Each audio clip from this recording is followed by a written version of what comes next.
네, 우리 열왕기하 2장 12절부터 14절까지 말씀을 우리 같이 한 목소리로 읽어볼까요? 12절입니다. 엘리사가 보고 소리 지르되 내 아버지여 내 아버지여 이스라엘의 병거와 그 마병이여 하더니 다시 보이지 아니하는지라. 이에 엘리사가 자기의 옷을 잡아 둘로 찢고 엘리야의 몸에서 떨어진 겉옷을 주워 가지고 돌아와 요단 언덕에 서서 엘리야의 몸에서 떨어진 그의 겉옷을 가지고 물을 치며 이르되 엘리야의 하나님 여호와는 어디 계시니까 하고 그도 물을 치매 물이 이리저리 갈라지고 엘리사가 건너니라. 아멘. 오늘 말씀 가운데 큰 은혜가 있기를 간절히 소망합니다. 우리 가슴에 손을 얹으시고 저를 따라서 할까요? 하나님의 은혜가 지금 저에게 임하기를 기도합니다. 우리 축복하면서 하나님의 은혜가 지금 여러분에게 임하기를 기도합니다. 아멘. 하나님의 은혜가 넘치길 간절히 소망합니다. 자, 오늘 열왕기하 말씀은 굉장히 유명한 또 본문이죠. 찬송가 199장 먼저 아시죠? 굳이 찾지 마세요. 이런 가사가 있습니다. 옛날 용맹스럽던 그 다음 뭐죠? 다니엘의 경험과 계속 읊으셔야 돼요. 유대 임금 다윗 왕의 역사와 그 다음 주의 선지 엘리야 그 다음 거기까지만. 엘리야가 뭐 타고 올라갔죠? 병거 타고 올라갔어요. 여러분 찬송가 한번 찾아보세요. 꼭 찾아보셔야 돼요. 찬송가 199장을 오늘 불러보진 않을 겁니다. 자, 199장을 그 부분만 한번 읽어볼게요. 우리들이 갖고 있는 오해. 자, 엘리야가 뭐 타고 하늘 올라갔을까요? 자, 성경에는 뭐라고 나와 있냐면 바람 타고 199장 2절 두 번째 줄 보십시오. 주의 선지 엘리야 뭐 타고 올라갔죠? 바람 타고. 옛날 찬송가에는 뭘로 나와 있냐면 병거 타고 올라가 있어요. 근데 이게 성경 찬송가가 바뀌면서 병거 타고 올라간 게 아니구나. 자, 여러분 아셔야 돼요. 다음에 성경 퀴즈 할 때 뭐 타고 올라갔죠 하면은 뭐 타고 올라갔다?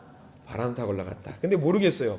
나중에 저도 이제 하늘나라 하나님 나라 가보면은 물어보고 싶은 게 너무 많아요. 만나서. 그래서 엘리야고 진짜 바람 타고 올라갔냐, 손오공 마냥 군등 타고 쭉 올라갔냐, 아니면 왜냐하면 성경에는 이제 오늘 좀 이따 읽으면 나올 텐데 마병과 이제 병거가 엘리야와 엘리사를 이제 갈라놓아요. 팍 쳐가지고 갈라놓아요. 맨날 엘리사가 따라다니잖아요. 엘리야가 가는 길마다 족족족 따라다니니까 그만 좀 따라와 하다가 이제 안 들으니까 하나님이 그 이제 마병과 병거로 이제 딱 쳐요.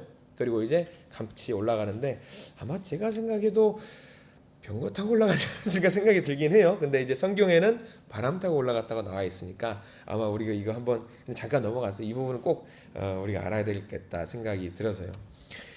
자, 엘리야가 이제 바람 타고 올라갔습니다. 이제 승천을 했어요. 이제 그렇게 사랑하던 내 스승님 엘리야가 이제 하늘로 올라가고, 이제 성경은 열왕기서는 선지자가 주인공이에요. 하나님의 말씀이 주인공이니까 선지자가 주인공이기 때문에 이제 엘리야에게 조명이 됐던 성경의 시선이 어디로 바뀌게 되냐면 엘리야에게 조명됐던 시선 엘리사에게로 바뀌게 됩니다. 오늘 엘리야의 마지막 모습이고요. 어떻게 보면 이제 선지자의 이취임식이에요. 이취임식을 하는 거죠. 그러면서 우리가 잘 알고 있는 성경 말씀, 이제 엘리야가 물어보죠. 내가 너한테 뭐 해줄까라고 하니까 엘리사가 뭐라고 말하죠? 성령의 역사하심이 선생님한테 있었던 것보다 갑절의 은혜가 내게 있기를 간절히 원합니다. 우리 이렇게 기도 많이 하시잖아요. 하나님, 제게 성령의 은혜가 갑절이 있게 해주십시오라고 기도하시는 분, 나 그렇게 다들 기도해 보셨죠, 여러분들? 다들 그렇게 해보셨을 거예요. 하나님, 성령의 능력이, 제게 갑절의 능력이 있기를 원합니다 하면서 기도하면서 그 성령의 능력이 마치 뭐라고 우리는 생각을 할 때가 많냐면 한 글자로 복을 주시옵소서라고 생각을 할 때가 많습니다. 근데 오늘 열왕기하 2장 말씀 보면은 아마 이 기도 쉽게 못 하실 거예요. 성령의 은혜가 갑절이 내게 있기를 원한다라는 기도를 쉽게 못 할 겁니다. 왜냐하면 이게 그래요. 선지자 입장에서는 복일 수 있는데 우리는 이게 보면은 이거 복 아니었구나 생각이 들어요. 한편으로는 복이에요. 분명히 복입니다. 여러분들 오늘 이 말씀 읽고 나서 이 기도 계속 많이 하셔야 돼요. 갑절에 성령의 능력이 있기를 원합니다. 근데 이게 가만 보면은 야, 힘들 수도 있겠다. 야, 이거 힘들 수도 있겠네 생각이 들 거예요. 자, 오늘 엘리사는 정말 소망하는 대로 엘리야의 능력에 능가하는 성령님의 인도하심을 결국은 받게 됩니다. 자, 오늘 말씀 보게 될 텐데, 오늘 배경이 되는 역사는 남쪽 유다도 그렇고 북쪽 이스라엘, 그러니까 이스라엘 전역이 죄악으로 가득 차 있었던 시기에 이제 엘리사가 본격적으로 활동하게 되거든요. 근데 이 죄악이 가득 차 있으니까 뭐가 준비되어 있냐면 이제 하나님의 심판이 준비되어 있는 그 시기입니다. 그 심판의 메시지를 이제 누가 전해야 되냐면 엘리사가 전해야 돼요. 엘리사가 전해야 됩니다. 그래서 엘리야를 다음으로 엘리사를 세우시고요. 엘리사가 세워지면서 하나님께서 엘리야한테 야, 이제 됐어. 이제 올라와. 다 했어. 이제 엘리사가 이제 이 모든 일들을 할 테니까 너 준비 잘 했으니까 이제 그만하고 올라와. 라고 이제 그런 하나님의 메시지를 받는 상황이지요. 근데 오늘은요, 우리가 읽은 본문 말고 눈으로 표시를 하면서 잘 따라오셔야 돼요. 자, 1절 말씀 봐야 됩니다. 오늘은 지역이 많이 나와요. 엘리야와 엘리사가 밟았던 길을 반드시 봐야 됩니다. 그래야지 오늘 열왕기하 2장 말씀을 이해할 수 있어요. 자, 1절 말씀 한번 제가 읽어볼게요. 여호와께서 회오리 바람으로 엘리야를 하늘로 올리고자 하실 때에 엘리야가 엘리사와 더불어 어디로 나가더니, 표시하세요. 길갈이라고 나와 있습니다. 반드시 기억하셔야 돼요. 이게 어디에 붙어 있는지는 중요하지 않아요. 기억을 하십시오. 그냥 길갈. 지명입니다. 길갈은 뭐냐면 이스라엘 백성들이 하나님께 축복을 받고 이제 가나안으로 들어가는 이제 그런 상황입니다. 길갈이 요단강 딱 건너와서부터 이제 시작이 돼요. 야, 이제 내가 너희들에게 복을 줄게 하면서 이제 들어가기 시작했던 즉 길갈입니다. 처음으로 할례를 이루었던, 약속을 맺었던 소중한 장소죠. 자, 길갈입니다. 길갈. 두 번째 2절 보세요. 2절 보시면 제가 읽어드릴게요. 엘리야가 엘리사에게 이르되 청하건대 너는 여기 머물라. 여호와께서 나를 베델로 보내시느니라. 베델. 길갈 다음 베델입니다. 이거 다 안 외우셔도 돼요. 그냥 이런 베델은 어떤 장소냐면 지금 죄악이 만연한 곳이에요. 북이스라엘에 금송아지가 있는 장소이기도 하고요. 베델 여러분들이 알고 있는 장소 어떤 장소냐면 야곱이 하나님을 만났던, 천사가 계단으로 올라갔던 내려왔던 그 장소입니다. 길갈, 베델.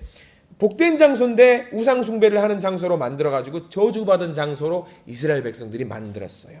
자, 그 다음 4절을 넘어갈 거예요. 4절 넘어가면 또 어떤 일이 있는지 한번 보세요. 베델, 길갈, 베델. 4절 보면 읽어드리겠습니다. 엘리야가 그에게 이르되 엘리사야 청하건대 너는 여기 머물라. 여호와께서 나를 여리고로 보내시느니라. 자, 여리고로 갔어요. 여리고까지 갔어요. 길갈 갔다가 베델 갔다가 여리고까지 갔습니다. 여리고는 어떤 성인지 여러분들 아시죠? 가나안을 들어와서 처음으로 무너뜨린 성이 여리고성이고요. 이제 정복 전쟁이 시작되는 이런 상황입니다. 자, 이게 뭐냐면 길갈, 베델, 여리고. 나중에 혹시 지도를 살펴보실 수 있으면 좋겠는데 이 장소가 어떤 장소냐면 하나님께서 이스라엘 백성들에게 애굽을 통과해서 광야를 지나서 요단강을 건너서 그 다음에 여리고를 가서 베델을 갔다가 길갈을 가요. 지금 엘리야와 엘리사는 어떤 발걸음으로 가고 있냐면 하나님이 인도하셨던 그 길을 역순으로 가고 있어요. 거꾸로 가고 있어요. 내가 복을 줄게, 복을 줄게, 복을 줄게, 복을 줄게 했던 장소를 거꾸로 돌아가고 있어요. 이거 뭘 말하는지 아세요? 하나님이 차례대로 복을 주셨다는 것을 차례대로 걷어가시고 있는 장면을 지금 설명하고 있는 거예요. 열왕기하 2장 말씀. 하나님께서 복을 주셨던 그 장면을 그대로 거꾸로 가면서 다 걷어가시는 거예요. 하나씩. 그걸 엘리야와 엘리사를 통해서 보여주고 있는 거죠. 자, 6절 한번 볼까요? 이제 이 여리고까지 왔단 말이죠. 여리고까지 왔고 6절 가면 이제 어떤 장소가 나오냐면 읽어드릴게요. 한번 눈으로 따라오셔요. 엘리야가 또 엘리사에게 이르되 청하건대 너는 여기 머물라. 여호와께서 나를 요단으로 보내시느니라. 거꾸로 가고 있습니다. 여리고 다음 이제 요단. 여러분들 요단하고 그 다음이 어디일 것 같아요? 여러분들 요단강 가기 전에 어디로 갔어요? 광야예요. 광야 전에는 뭐였죠? 애굽이에요. 거꾸로 그래서 그동안에 주셨던 모든 복을 하나님이 거두어 가시는 거예요. 왜 복을 거두어 가실까요? 뭐 하려고? 이제는 심판하시려고. 열왕기하 말씀은요, 굉장히 무서운, 진짜 하나님 대단한 분인 거예요. 거꾸로 가면서 다 걷어가는 거예요. 다. 그 장면이 있거든요. 이 기장, 그런 장면을 우리가 보면은, 하나님 진짜 뒤끝 장렬인 분이다. 다 걷어가시는구나, 하나씩. 야, 너 내가 사귀는 여자친구, 남자친구가 헤어지면 뭐예요? 야, 내가 너한테 그동안 줬던 반지 내놔. 선물 줘. 다 그거 하잖아요. 지금 하나님 그거 하고 있는 거예요. 다 걷어가시는 거예요. 복을 주시는 거예요. 얼마나 하나님이 무서운 분인지 몰라요. 길갈에서 가서, 베델 가서, 여리고 가서, 요단 가서, 지금 어디 서 있냐면 이제 우리 6절 말씀 넘어가면은 7절에는 요단가에 서 있어요. 요단가에서 뭐 했는지 여러분들 잘 보셔야 돼요. 8절 말씀 보실래요?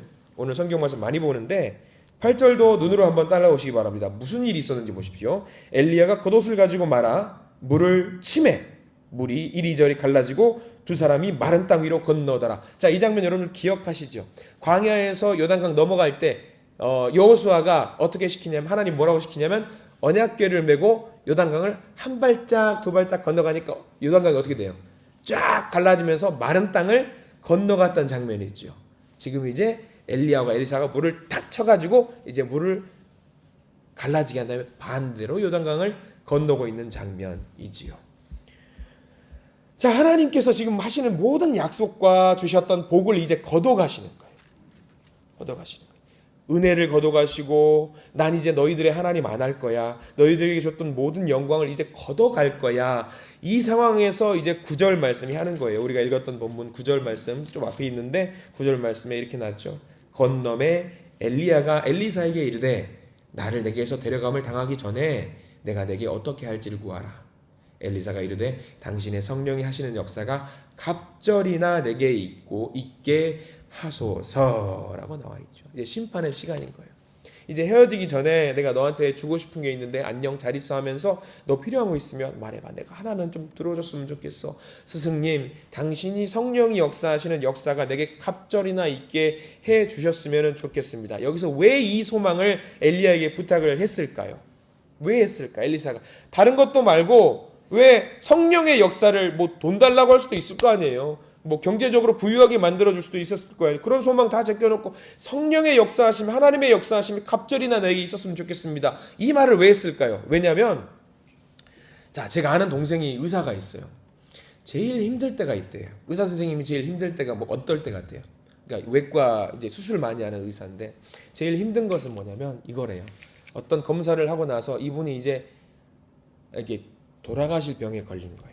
그러면 이제 그 검사 결과를 가지고 와서 그 환자와 환자 가족들하고 이거를 설명을 해야 되는데, 그 친구가 되게 감성적인 친구라서 눈물이 많은 친구예요. 그러면 이 환자의 그 병명을 가지고 가서 앉아서 상담을 할 때 말을 해요. 뭐라고 말하냐면 선생님 준비하셔야 될 것 같습니다 라는 이야기를 할 때 그 친구가 너무 힘들 때 가슴이 찢어질 것처럼, 왜? 이게 사망 선고를 자기가 내려줘야 되니까 이게 준비를 하라는 그 말을 하는 게 너무 힘들다라는 거예요. 그 의사 친구가 하는 말이. 지금 엘리사가 딱 그 심정이에요. 이스라엘 백성들한테 가서 자기가 가서 너희들에게 지금 그동안에 복을 주셨던 하나님이 너희들에게 이제 심판을 하실 거고 벌을 주실 거고 죽음을 주실 거고 고통을 주실 거고 괴로움을 주실 거야 라는 이야기를 지금 엘리사가 해야 돼요. 견딜 수 있을까요? 없을까요? 견디기 어려운 거예요, 엘리사가. 그러니까 엘리야한테 이야기하는 거죠. 선생님, 스승님, 제가 이거 너무 견디기가 힘들 것 같거든요. 그러니까 하나님, 제게 성령의 역사를 갑절쯤은 주셔야지 제가 이거를 선포하고 능력을 할 수 있을 것 같아요. 제발 좀 제게 이걸 견딜 수 있는 힘을 좀 주세요 라고 하는 상황이 오늘 열왕기하 2장 말씀인 거예요.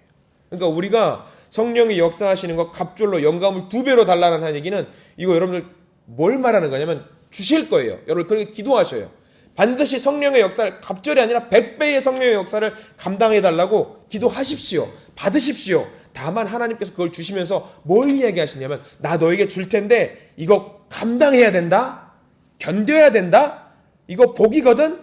받을 준비해야 된다라고 이야기를 동시에 하시는 거거든요. 그러니까 여러분들 하나님께 기도하시면서 오늘 윤 목사님 무서운 말씀 하시네? 나 성령의 역사 갑절 달라고 하면 안 되겠다 하지 마시고 달라고 하셔요. 근데 하나님께서 이 모든 것을 견딜 수 있도록 하나님께 뒤에서 지키시고 있다는 것을 우리가 명심하시고 달라고 기도하십시오. 엘리사는 지금 찢어지는 마음으로 이 선포를 해야 되는데 이거를 감당할 수 있게 해달라고 하나님께 기도를 했단 말이죠. 그리고 엘리사는 그것을 받았습니다.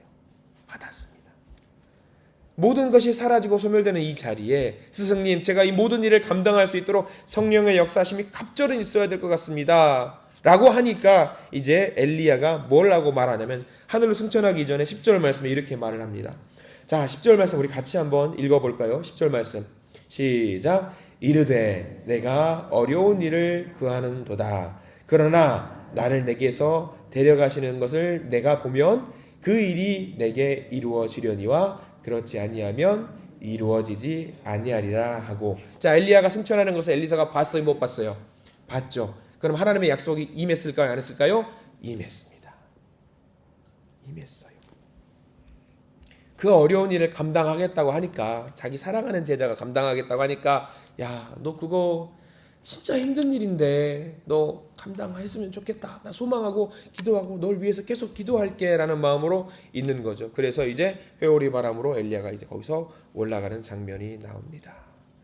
자, 이제 본격적으로 심판이 이루어집니다. 12절 말씀 우리가 읽었던 본문인데 이제 엘리사가 그 일을 감당하기 위해서 마음을 다부지게 먹습니다.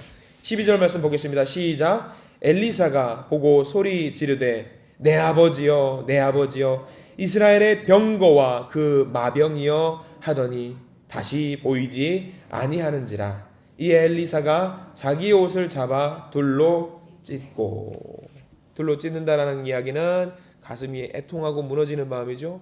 이스라엘 사람들은 가슴만 아프면 옷을 다 찢어요. 이 사람들은 옷을 찢는지 모르겠어요. 자꾸 찢어요. 괴로운 마음인 거죠. 얼마나 괴롭겠어요.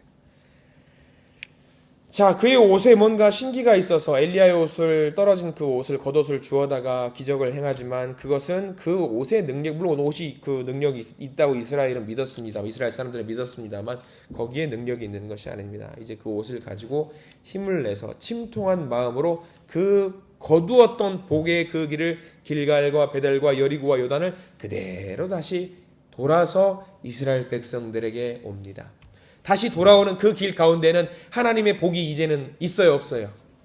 거두어진 상태니까 아무것도 없는 그 메말라진 그 땅들을 다시 하나씩 밟고 엘리사가 침통한 마음으로 이스라엘 백성들을 향해 돌아오고 있습니다.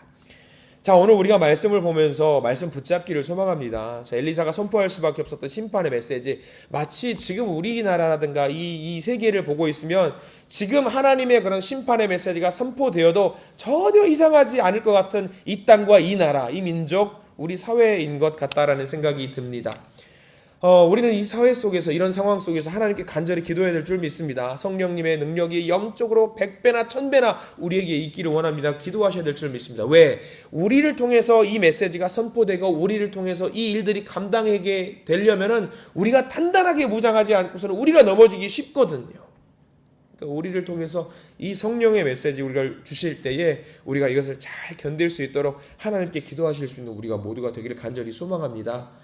세상이 너무 어지럽고 혼란스럽고 그렇잖아요. 뉴스를 보면 가슴 아파지고 먹먹해지잖아요. 그럼 우리가 이것을 우리의 힘으로 감당하기 어려우니 하나님께 기도해야 됩니다. 하나님, 이 시대를 잘 이겨낼 수 있는 예수의 자녀가 될 수 있도록, 하나님 아버지의 자녀가 될 수 있도록 우리 인도해 주십시오. 성령의 능력을 주시옵소서라고 기도할 수 있는 우리가 되어야 될 줄 믿습니다. 하나님 분명히 물어보실 거예요. 야, 너 그렇게 기도하는데 이 무거운 짐을 짊어질 수 있겠니? 아니요, 자신 없어요 하지 마시고 하나님, 기꺼이 제가 그 일 감당하겠습니다. 있는 그 자리에서 하나님께서 부르신 그 제자의 삶을 살아가겠습니다라고 기도하시면 하나님께서 우리의 무거운 짐을 주시면서 같이 짊어져 주실 거예요. 그 힘 달라고 우리가 늘 기도해야 될 줄 믿습니다. 복입니다. 복이에요. 그리고 하나님께서 우리를 사용하시겠다라고 하시면 갑절의 역사를 달라고 기도하시기를 바랍니다. 이 복을 받을 때에 오늘 하루 능히 살아내실 줄 믿고 이 세상을 변화시켜 갈 수 있는 그 일이 바로 여러분들부터 시작될 줄 믿습니다. 오늘 말씀 가운데 오늘 하루 시작합니다. 하나님의 은혜가 넘칠 수 있는, 넘치는 오늘 하루 되시기를 간절히 소망합니다. 기도하겠습니다.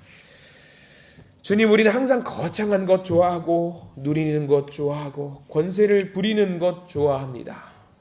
그런데 열왕기하 2장 말씀을 보면서 갑절의 영광이란 단어, 우리가 누릴 영광만 생각할 때가 많은데 이 시간 우리에게 허락해 주신 성령의 능력, 갑절의 복이 아니라 정말 하나님께서 우리에게 시키는 그 사명, 갑절의 사명 이온이 이 사명을 감당할 수 있는 우리가 되도록 도와주시옵소서. 힘을 얻을 수 있기를 소망합니다. 우리의 힘으로는 할 수 없사오니 주님 주시는 성령의 능력, 갑절의 갑절, 또 그 갑절의 갑절이 우리에게 있게 하여 주시옵소서. 허락해 주시옵소서. 주님의 능력으로 우리가 이 시대에 바른 주님의 자녀가 되도록 인도하시옵소서. 말씀을 전하는 자들로 세워 주시옵소서. 예수 그리스도의 이름으로 간절히 기도드립니다. 아멘.